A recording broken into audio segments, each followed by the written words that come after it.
Reciban un cordial saludo. En el marco de nuestros retos metacognitivos para la corrección de borradores de textos académicos, vamos a hablar de retos metacognitivos de puntuación. Digamos en primer lugar que hay dos peligros fuertes que nos pueden llevar como al uso de la imagen a naufragar en nuestro texto académico desde ese reto metacognitivo que afecta, entre otras cosas, el sentido de las oraciones y de ahí tan importante que tengamos estos retos presentes. El primero de ellos, usar comas para divisiones mayores y el segundo, cortar ideas con mm, signos de mayor categoría. Vamos a mirar entonces algunos de esos peligros o vamos a mirar por separado cada uno de ellos. El primero, usar comas para divisiones mayores. Hay una tentación que nos habita, la tentación de la coma. Es habitual que nosotros ante una oración muy breve marquemos coma, pensemos que no es necesario gastar el punto, pero ese descuido nos ponen aprietos porque arriesga el sentido de las oraciones y arriesga la contundencia de las expresiones. El típico, amaneció lloviendo, coma, no sabía en qué iba a parar mi vida al día siguiente. Allí tenemos de una manera inevitable cómo la coma no tendrá la fuerza para separarnos. Una idea que ya es fuerte, amaneció lloviendo, que nos habla del clima, y lo que sigue pues ya es otra cosa completamente diferente, ya tendrá que ver con algo existencialista, no sé, no sabía en qué iba a parar mi vida al día siguiente. Por eso entonces tendríamos que amaneció lloviendo, punto más bien, ahí podemos usar el punto en la oración corta, contundente, precisa, que nos separa esa idea que ya se dice clara de la que viene a continuación. Algo similar ocurre con la lectura es vida. Muchos estudiantes han tropezado con docentes que les han atrofiado el placer del libro. La tentación de la coma puede aparecer allí después de la lectura es vida. Pero no, fíjense cómo allí hubo una frase ya contundente, una idea completa. Y lo otro ya es un ejemplo que reforzará la conclusión anterior, pero que en últimas va por otro camino. Allí, en lugar de coma, necesitamos o punto y coma.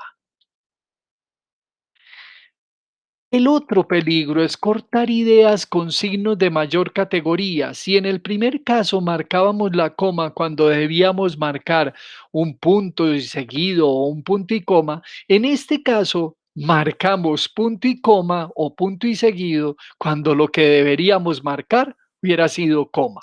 Trabajaba duro a fin de conseguir altos ingresos. Fíjense cómo no he terminado la oración, no he terminado la idea. Allí el punto nos corta todo. Aquí simplemente es una coma. Trabajaba duro a fin de conseguir altos ingresos. Oh, la escritura es un proceso cognitivo vital en toda propuesta investigativa.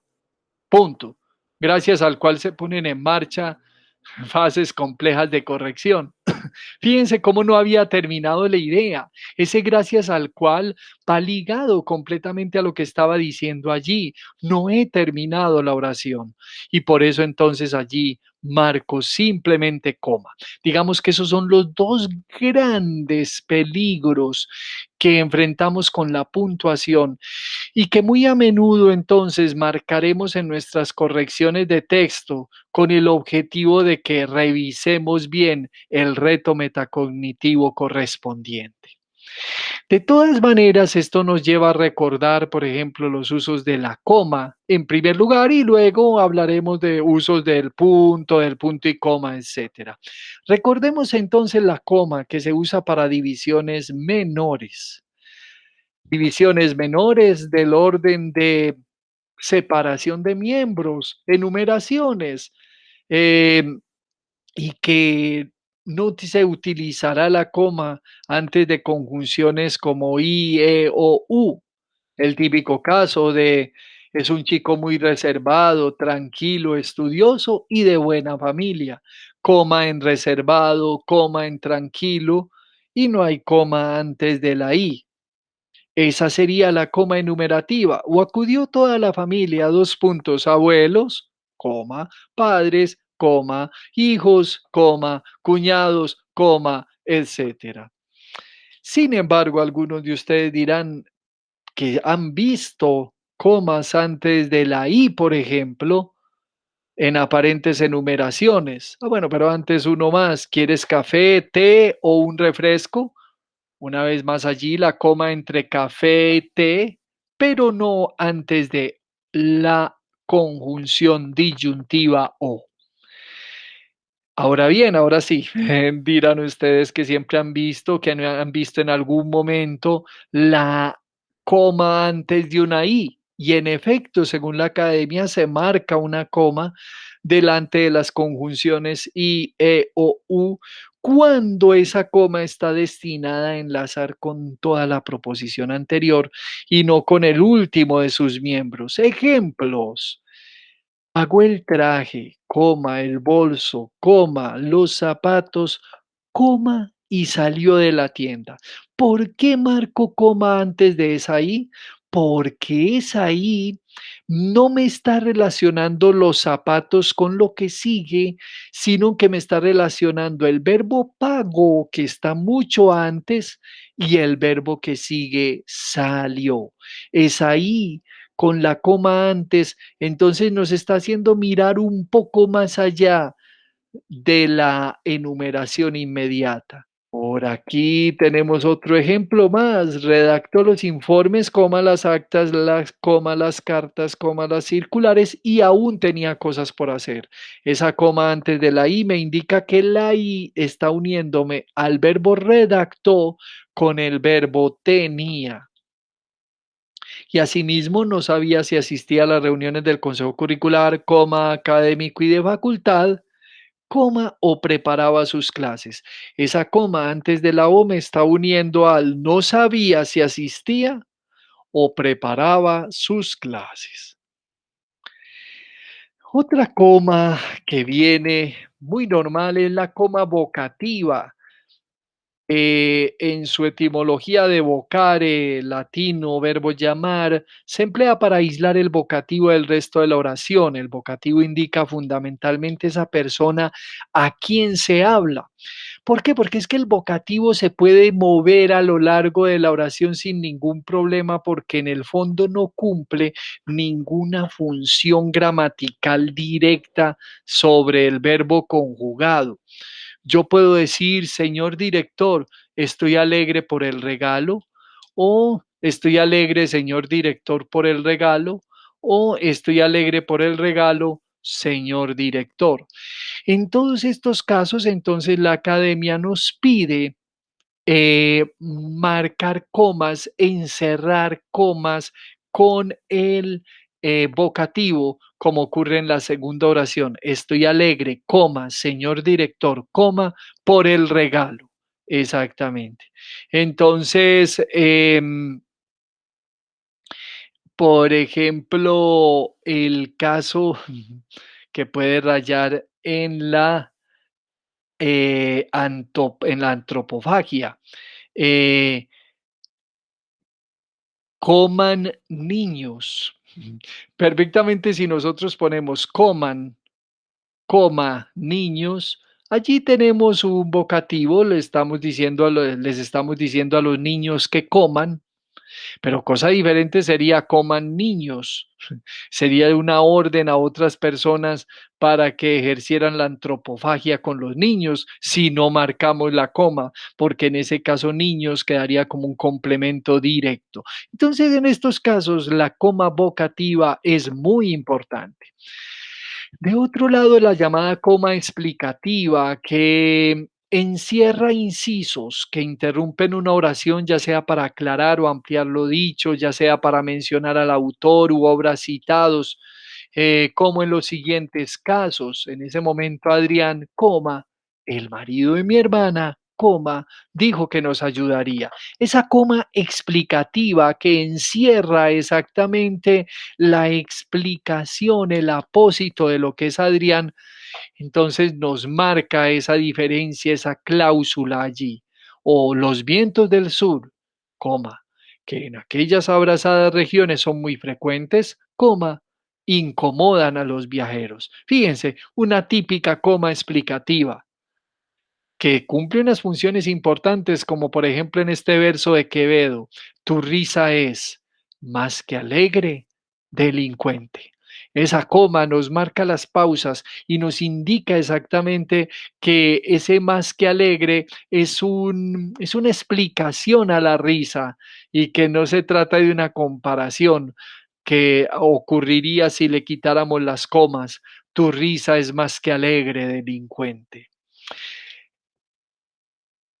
De la misma manera, por ejemplo, Juan Aurelio Coma, el representante de los estudiantes, intervino posteriormente.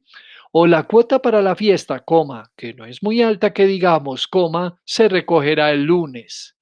O su asistencia, coma, más que obligatoria, coma, es bienvenida. Digamos que en ese orden de ideas hay unas diferencias semánticas importantísimas. Por ejemplo, miremos este caso. Todos los estudiantes que llegaron temprano a clase, lo encerré entre comas, comerán torta. Fíjense que en este caso, entonces, todos los estudiantes van a comer torta, porque ese que llegaron temprano a clase funciona solamente como una explicación. Tendríamos allí una coma explicativa que perfectamente nos indicaría que podríamos eliminar esa cláusula y no se cambiaría para nada el sentido de la oración. Todos los estudiantes comerán torta. A diferencia de la misma oración, pero sin comas. ¿Por qué? Porque en este caso ya no se trata de una oración adjetiva explicativa, sino de una oración adjetiva especificativa, que marca la condición. Todos los estudiantes que llegaron temprano a clase comerán torta. En ese caso es la condición para que los estudiantes coman torta, solo los que llegaron temprano. Eso me presupone que hubo estudiantes que no llegaron temprano y que por lo tanto no comerán torta. Hay otra coma, la coma propia de trasteos sintácticos. Ocurre cuando yo muevo el orden lógico de una oración. Dice la academia entonces que cuando se invierte el orden regular de las partes de un enunciado, y fíjense, pongo ahí una coma, porque es que esa parte debería ir al final. Se tiende a colocar una coma después del bloque anticipado cuando se invierte el orden regular. Entonces hay un movimiento en el orden lógico y por esa razón se marca una coma. Ejemplos de ese orden. Para que no me olvides, te llamaré constantemente. El orden lógico sería, te llamaré constantemente para que no me olvides, pero hecho ese juego, traerme al comienzo esa parte que era final y en ese sentido entonces marco coma. O cuando pases por tu tierra, coma, saluda de mi parte a tu familia. O ya que no te pude ver, coma, te envié este mensaje de felicitación. Cabe anotar que esta coma no es obligatoria, sobre todo en textos muy breves, exactamente, pero, o en oraciones, construcciones muy breves, pero pues es importante tenerla en cuenta para asegurar la navegabilidad del texto académico cuando se trata de oraciones o de construcciones más largas. Viene también la coma en conectores, antes de conectores simples como pero, si, no, más, aunque, de manera que, porque, pues, incluso en los correctores ortográficos ya ve uno en Word, por ejemplo, como uno escribe una oración y en ella pone la palabra pero, la conjunción adversativa pero. Y no es nada raro que aparezca ya subrayado en azul, indicándole que usted debe marcarle una coma antes de ese pero. Se trata de una coma en conector. Y también para encerrar conectores compuestos, como es decir, en cambio, por otra parte, en otras palabras. Miremos ejemplos. Ejemplos con conectores simples. Puedes llevarte mi cámara de fotos, coma, pero ten mucho cuidado. O cogieron muchas cerezas, coma, aunque todas picadas por los pájaros. O el sol me está dando en la cara, coma, así que tendré que cambiarme de asiento. Y con conectores compuestos, estos dos términos son sinónimos, coma, es decir, coma significan lo mismo, o tales incidentes, coma, sin embargo, coma, no se repitieron. Recordemos, por ejemplo, que en muchos casos también puede ocurrir que estos conectores dobles o compuestos vayan precedidos por el punto y coma, como lo vamos a ver ahorita más adelante. Encontraremos en muchas ocasiones un punto y coma, sin embargo, coma, o un punto y coma, en cambio, coma, o un punto y coma, por lo tanto, coma, etcétera, etcétera. Cerremos estos ejemplos con este caso. No vamos, coma, por consiguiente, coma, a tomar ninguna resolución precipitada. Se trata entonces de la coma conectora. Hay también una coma elíptica que aparece cuando hemos eliminado un verbo que ha sido anteriormente mencionado o que se sobreentiende. Y entonces en ese lugar en el que debería ir el verbo va una coma. Es el caso de ejemplos como el árbol perdió sus hojas, el viejo, coma, su sonrisa. Esa coma después de viejo nos recuerda que ahí debería ir el verbo perdió, pero que podemos suponer fácilmente porque ya lo habíamos dicho y no necesitaríamos repetirlo. O en biología, coma un genio. Para el baile, coma un tronco. En ninguno de los casos aparece el verbo ser, pero pues en este caso se sobreentiende. En biología era un genio, para el baile era un tronco. O los niños, coma, por aquella puerta, haciendo la elipsis justamente del verbo ir o van por aquella puerta, etcétera, etcétera. Y cerremos el asunto de los usos de la coma con los incorrectos. Debe evitarse separar el sujeto y el predicado mediante coma. Uno de los grandes problemas que le ha creado a la puntuación el proceso prosódico es que uno siempre que siente que hace pausa cree que va a una coma y allí hay graves problemas. Esa enseñanza que quizás desde muy tierna edad nos dieron de que la coma siempre representaba una pausa es bastante inexacta porque si bien es cierto en muchas ocasiones sí coincide la coma con la pausa, en otras no. Por ejemplo, ay, ay, ay, ay, ay, ay, ay, ay, pues todo estaría llevando comas por las reduplicaciones. Y es el caso, por ejemplo, de los sujetos y de los predicados. O cuando se mantiene sintácticamente el orden lógico, así haga yo pausas. Miremos, por ejemplo, las estanterías del rincón estaban perfectamente organizadas. Fíjense cómo hice una pausa en rincón. Y entonces, si yo me dejo llevar por la tentación de la coma, la marcaría allí, pero no hay necesidad para nada, es entre otras cosas incorrecto, porque tenemos una oración en orden lógico, tenemos un sujeto allí, las estanterías del rincón, y lo que sigue es el predicado. Lo mismo, las secretarias de los programas académicos que conforman la Facultad de Educación de la Universidad del Quindío, fíjense ese sujeto tan grande, tan largo, y lo que viene es el verbo, pues no necesitamos coma allí. La pausa no es exactamente signo de coma. Bien, hasta allí hemos llegado con los usos de la coma, los más importantes. Ahora, para los retos metacognitivos es muy importante tomar conciencia del punto y coma, gran amigo de los textos académicos. ¿Y para qué se usa el punto y coma? Fundamentalmente para separar los elementos de una enumeración cuando se trata de expresiones complejas que ya incluyen comas. O para separar, por ejemplo, proposiciones yuxtapuestas, especialmente cuando en estas se ha empleado la coma. Y miremos ejemplos. La chaqueta es azul. Fíjense que ahí ya dijimos oración completa. Si marcamos una coma, caemos en el primer peligro que decíamos ahorita.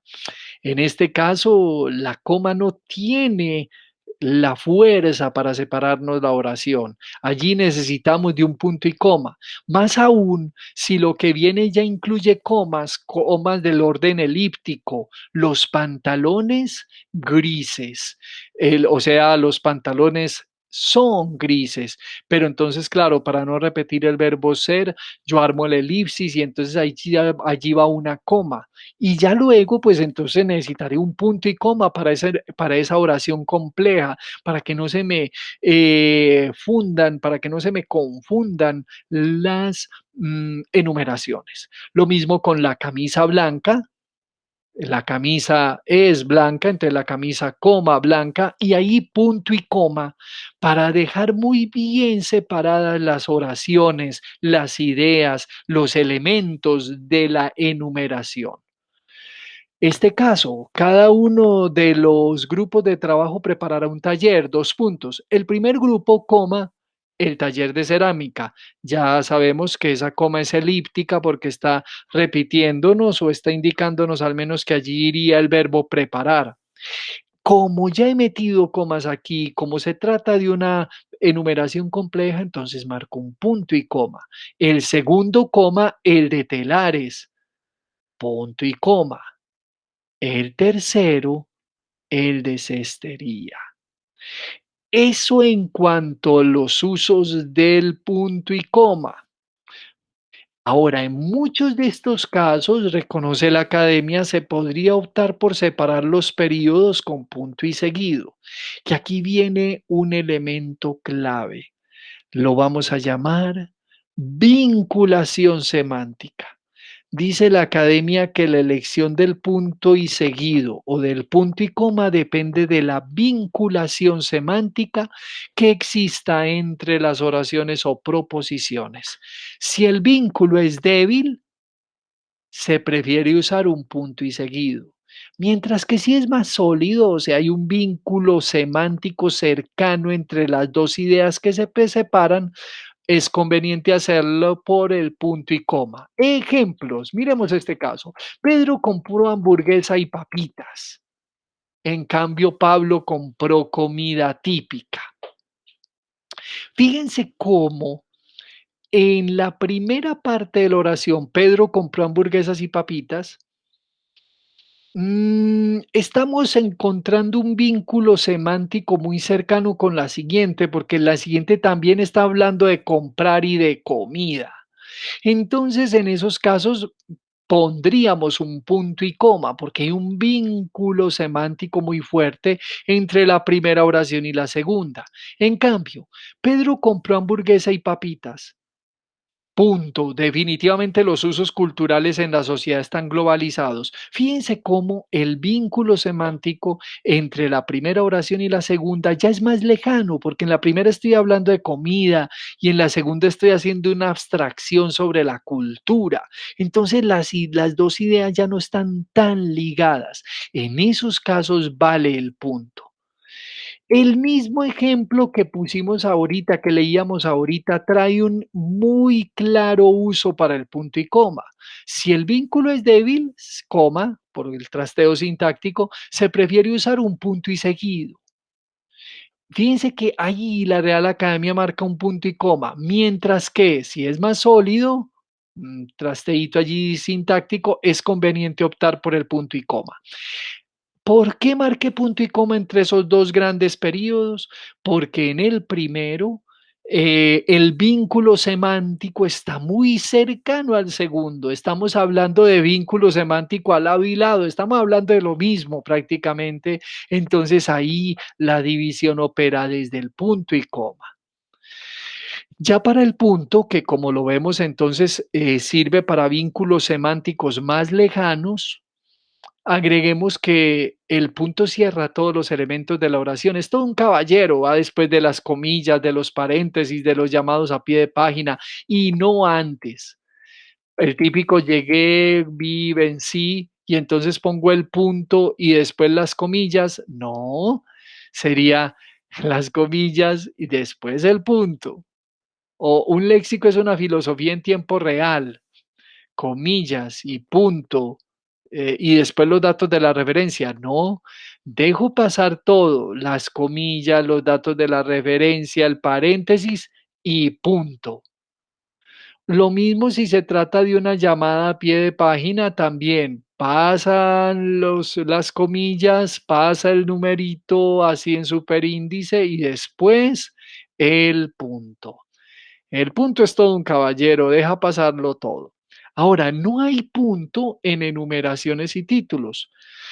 Recordemos que los títulos y los subtítulos de libros, artículos, capítulos, obras de arte, etcétera, cuando aparecen aislados, no llevan punto final. Y entre otras cosas, aprovechemos allí.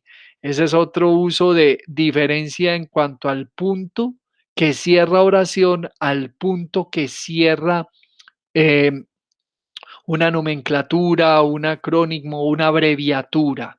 Fíjense en ese etcétera, ese punto no me está cerrando oración, sino que me está cerrando la abreviatura. De ahí que se pueda marcar una coma después o un punto y coma, no hay ningún problema. Vamos ahora sí a ejemplos de textos en los cuales no marcamos punto después de, por ejemplo, hablar de estas dos obras. En enumeraciones no marco punto al final. La regla entonces, recordémosla, títulos, subtítulos de libros, artículos, capítulos, obras de arte, enumeraciones, cuando aparezcan aisladas, no llevan punto final. En cambio, por ejemplo, con los objetivos específicos de un proyecto, que ya se tratan de oraciones con verbo allí en infinitivo, en esos casos, por tratarse ya no de enumeraciones de elementos, sino de presentación de objetivos, de oraciones, de enunciados, ahí ya sí marcamos el punto al final. De otro lado, en estos retos metacognitivos de orden de puntuación, recordamos los usos de signos de interrogación y de exclamación. Los signos de interrogación y exclamación en el español, los recordamos, van tanto al comienzo como al final. Y después de estos signos no se marca punto. Eso sí, se comienza con mayúscula inicial porque fíjense cómo el signo de cierre ya lleva un punto. Ejemplos de esto, exacto, pues no le marcamos en cuándo llegaste un punto a la interrogación y también le ponemos al comienzo el respectivo signo. O, por ejemplo, si los marqué bien al comienzo o al final, arranco con la mayúscula. Recordemos a propósito la discreción de los signos de exclamación y de interrogación en los textos académicos. Es normal que en chats uno ponga varias veces el signo de pregunta allí, todos una cantidad de signos seguidos o en signos de exclamación para hablar de felicidad, expresar ciertos sentimientos como en el estamos felices, llenos de signos de exclamación. Pues bueno, en un texto académico con un signo de exclamación después y naturalmente el del comienzo es suficiente.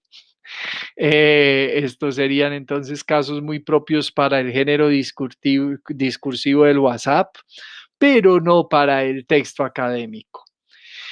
A propósito, en el texto académico hay dos formas de encadenar preguntas. Hay una con comas y minúscula inicial y otra sin ellas y mayúscula inicial. Miremos los casos. En el informe se deben explicar los siguientes temas, 2 puntos: qué es, cómo es, de qué partes consta, qué hace, para qué sirve. Fíjense cómo allí estos elementos que conforman la enumeración en cuanto a las preguntas están separados por comas y en minúscula inicial. A diferencia de este, podría ser el mismo, pero ya lo marco con mayúscula inicial cada oración, pero sin comas. En últimas, también puede jugar aquí el vínculo semántico, porque en el primer caso se ve que las preguntas están muy relacionadas entre sí, en cambio en el segundo caso se le ve la intención al autor de mostrarlas como unos conjuntos diferentes, claramente identificables, que se pueden distinguir. Para los usos de los 2 puntos, entonces miremos antes de cita, siempre se marcan, o después de, de anunciar una enumeración, o tras las fórmulas de saludo en las cartas y documentos. El típico caso: existen 2 tipos de ironía, 2 puntos, y las enuncio: ironías de situación e ironías de eh, las cosas. Eso en cuanto a los 2 puntos, signo bastante empleado en los textos académicos. Y ya en cuanto a otros signos, vamos a resaltar al menos la raya y el guión, diferentes entre otras cosas. Las rayas son más largas, los guiones más cortos. Las rayas, o sea, las más largas, cumplen el mismo oficio de las comas explicativas y son muy útiles a la hora de hacer un texto académico. Fíjense, por ejemplo, que en este caso que les estoy poniendo allí, ahí el error es de poner un guioncito. En esos casos no operaría un guioncito, sino una raya, para dejar allí claro el inciso. El director del programa aplicó todo el procedimiento, tal como lo expresa el Acuerdo 07 del 21 de abril de 2015 del Consejo Superior, y les comunicó las medidas correspondientes a los estudiantes y docentes implicados. En ese caso, exactamente, entonces, esas rayas cumplen la misma función de comas explicativas, pero cuando el texto ya las ha tenido o cuando la explicación es muy larga, resulta mejor encerrarla entre rayas. En cambio, los guiones, signos más cortos, se usan es para separar palabras: técnico administrativo, teórico práctico, físico químico, técnico mecánico. Fíjense entonces la gran diferencia entre rayas y guiones. Hasta aquí un breve panorama de los retos metacognitivos relacionados con la puntuación para dar sentido en los textos académicos. Muchas gracias.